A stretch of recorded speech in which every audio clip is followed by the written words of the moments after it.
Proses triangulasi ini merupakan satu pendekatan multi metode dalam menganalisis dan memperoleh data penelitian.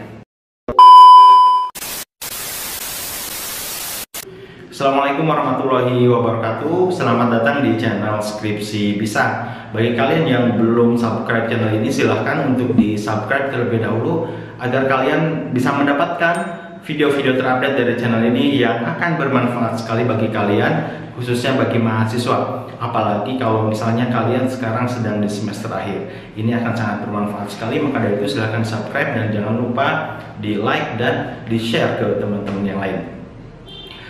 Di dalam video ini saya akan menjelaskan bagaimana proses triangulasi dalam penelitian kualitatif.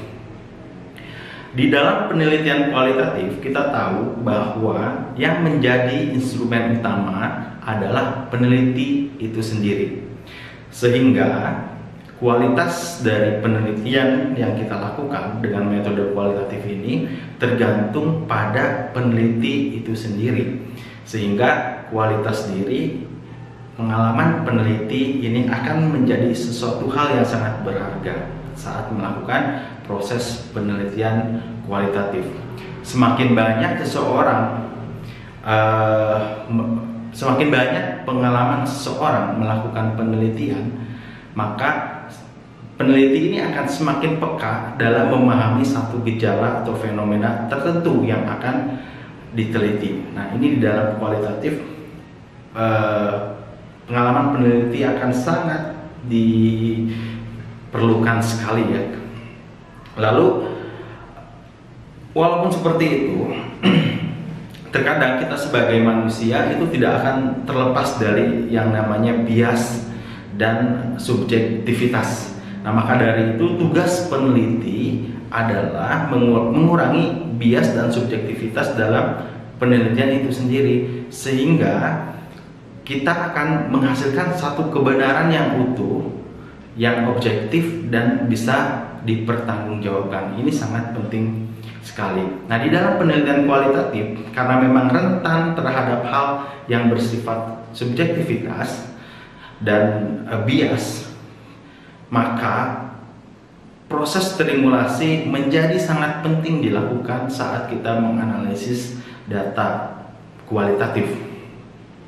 Nah, proses triangulasi ini merupakan satu pendekatan multi metode dalam menganalisis dan memperoleh data penelitian.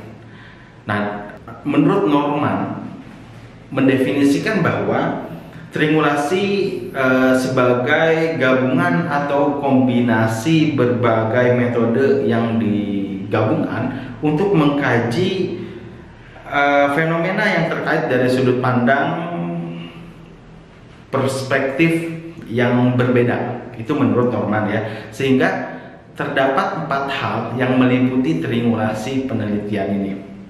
Yang pertama ada triangulasi metode. Yang kedua ada triangulasi antar peneliti. Yang ketiga ada triangulasi sumber data, dan yang terakhir adalah triangulasi teori. Nah, jadi triangulasi ini mencakup 4 hal itu ya. Triangulasi metode, triangulasi sumber data, triangulasi antar peneliti, dan triangulasi teori. Nah, itu ya, harus mencakup keempat hal itu. Nah, sekarang triangulasi metode itu dilakukan dengan cara membandingkan informasi atau data dengan cara atau metode yang berbeda. Jadi menggunakan berbagai metode ya, bisa misalnya wawancara, lalu observasi, semua digabungkan. Yaitu satu proses triangulasi metode. Kemudian yang kedua adalah triangulasi antar peneliti. Nah, ini triangulasi antar peneliti ini dilakukan dengan cara menggunakan lebih dari seorang dalam pengumpulan data ataupun teknik analisis data. Nah, ini teknik ini dapat diakui untuk memperkaya hasanah pengetahuan ya, karena kita akan mendapat dari perspektif yang berbeda. Sebagai contoh, kita akan wawancara, misalnya kita akan cari pertama wawancaranya atau yang diwawancaranya itu pewawancara utama, kemudian ada ahli yang kita wawancara, kemudian ada orang pendukung ya.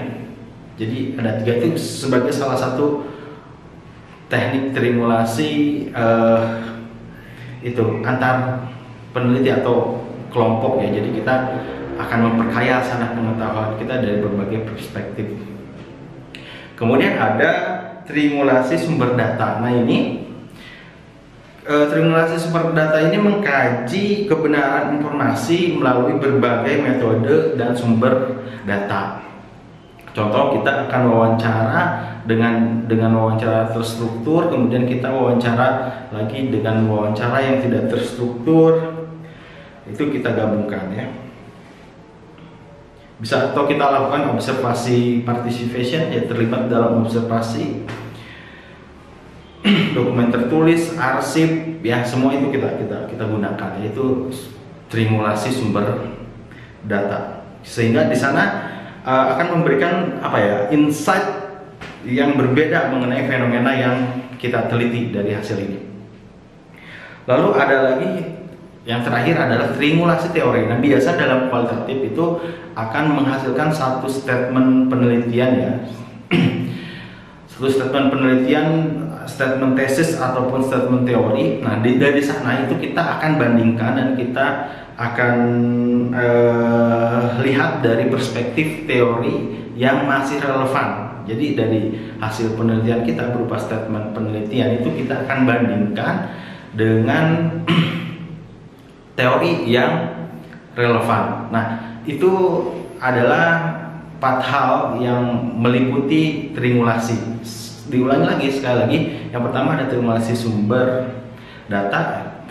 Yang pertama ada trimulasi metode, trimulasi antar peneliti, trimulasi sumber data, dan trimulasi teori. Nah, jadi pada intinya adalah trimulasi ini sangat penting dilakukan dalam penelitian kualitatif, karena ini bisa meningkatkan kedalaman pemahaman peneliti baik dari fenomena ataupun dari konteks fenomena itu sendiri ya. Bagaimanapun pemahaman yang mendalam atas fenomena ini perlu diupayakan oleh peneliti agar mendapatkan hasil yang seobjektif mungkin dan hasil yang tidak bias sehingga bisa dipertanggungjawabkan. Nah, itu saja teman-teman semua mengenai proses trimulasi dalam penelitian kualitatif. Mudah-mudahan ini bermanfaat bagi kalian semua. Good luck atas tugas akhirnya. Terima kasih. Assalamualaikum warahmatullahi wabarakatuh.